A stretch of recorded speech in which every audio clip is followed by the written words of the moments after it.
Qəribə olan bilirsən nədir?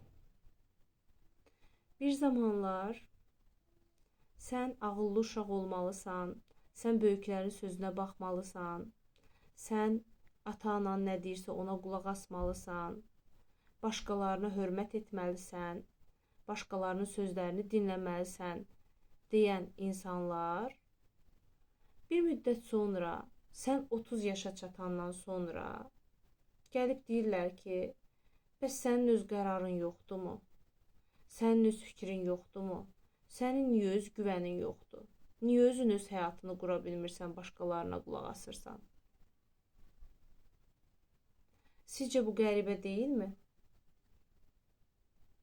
Sizcə bu qəribə deyilmi ki, bir zamanlar sizə başqalarını dinləməyi, öz fikirlərini bir quyu qazıb ora bastırmağı tövsiyə edən insanlar sən böyüyəndən sonra səndən o fikirləri bir andaca ortaya qoymağı istəyirlər.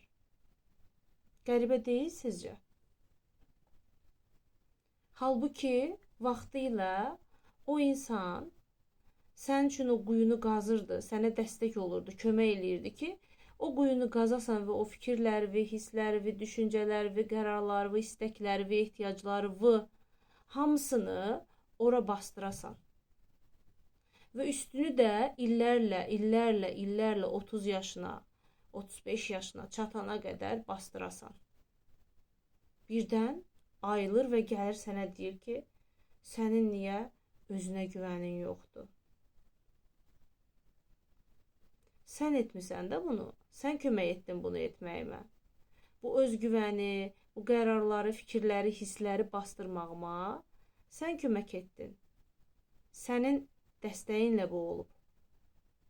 İndi zəhmət olmasa gəl kömək elə, onu qazaq, oradan çıxaraq. Amma bu dəfə də bir məsələ var.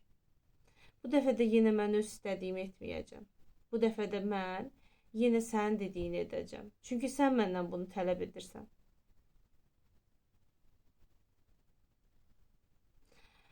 Sizdən bir sualım var.